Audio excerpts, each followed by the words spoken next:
Hey there, welcome back. Sorry it's taken me so long to post something new, but I got a new full-time job, so it's been difficult to get back into that work-life balance again.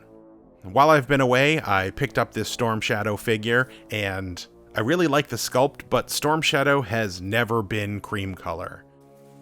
I don't know why they chose this color plastic. I'm assuming he wasn't bright white in the Snake Eyes movie, but I don't really care for this. So let's repaint it. This new 6-inch classified line is pretty awesome. They have a lot of articulation. However, if I'm going to repaint this, I'm going to have to lock him down into a position so it doesn't rub off if I try to repose him. It took me a little bit to find a pose that I liked. I looked at a lot of reference images to get some sort of action-oriented pose instead of something very stoic and statuesque. This is the position I landed on. He has both his blades drawn, and he is in a stance that he is ready to fight. Now that I have the pose that I want, it was time to get the super glue out and lock him down into place. Remember kids, thin super glue goes everywhere, because inevitably it will get onto something you don't want, your fingers included. Now that I had him locked into place, I could start prepping him for paint. I taped off his eyes and his face because the paint job was pretty good and I didn't want to have to repaint it if I didn't have to. Don't forget to like and subscribe if you haven't already. I love making these videos and your support means a lot. Thank you. Now let's get back to it.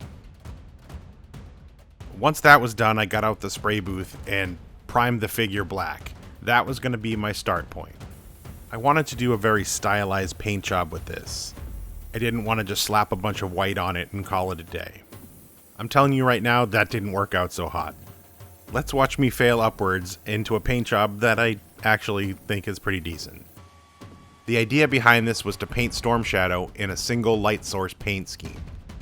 To achieve this, I got out some white ink and my airbrush, and I sprayed multiple layers directionally downward on the model from that light source.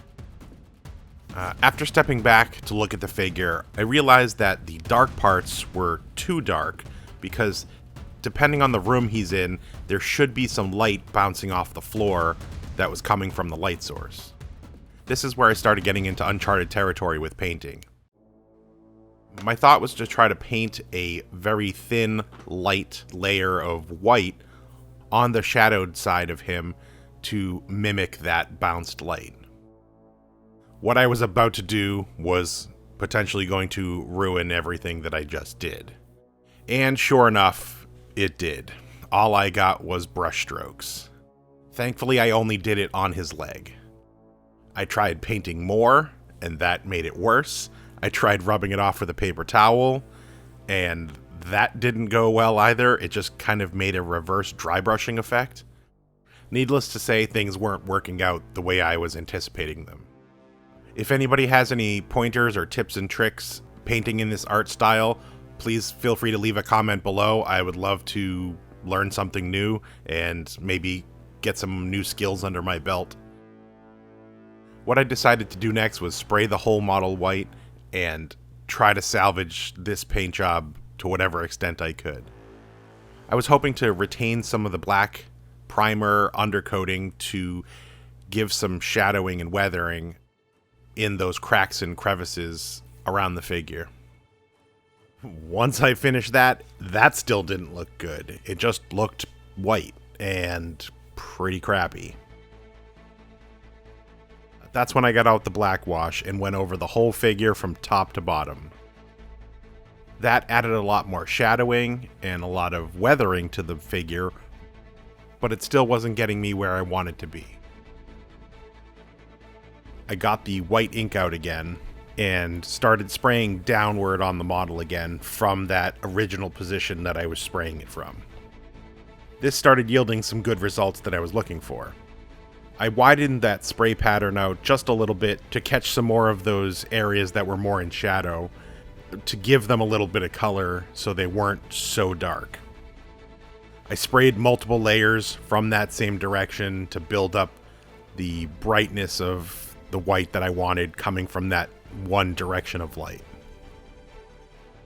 I even took a makeup brush and did a light dry brushing on some of the areas that I wanted to pop just a little bit more, that maybe the airbrush couldn't reach. At that point, things were looking much better. Not exactly my original vision, but stumbling into something that I think looks good. I got out his 2 katanas, and I sprayed the handles the same white that he was, and I also painted the blades chrome silver. I also used that chrome silver to dry brush these stripes, I guess they were, that ran vertically from his shoulders, underneath his arms, up into his back area. They're very small and would be hard to paint individually, so I just went over them with a light dry brushing just to give them a little color. After I peeled off the tape on his face, there was some slight touch-ups that I had to do.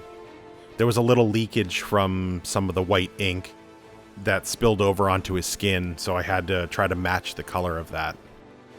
I also used that same skin color to paint his fingertips because he has fingerless gloves on. But after that, all I had to do was put his katanas in place and he was done. I used a hairdryer to heat up his fingers to make them a little more pliable so I could slide in the katanas without damaging any of the paint job.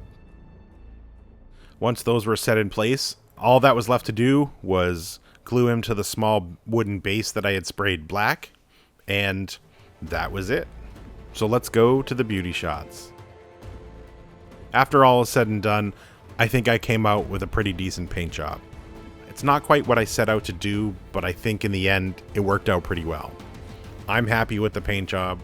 This looks more like Storm Shadow than whatever that was before, and now I will happily display him on my shelf. During the editing of this video, I may have gone out and purchased a snake eyes to make something for a future video to go along with this, but you'll have to stay tuned to find out. And if you enjoyed this video, please consider liking and subscribing and hitting the notification bell so you can be the first to know when the next new video goes live. Thank you, and see you in the next one.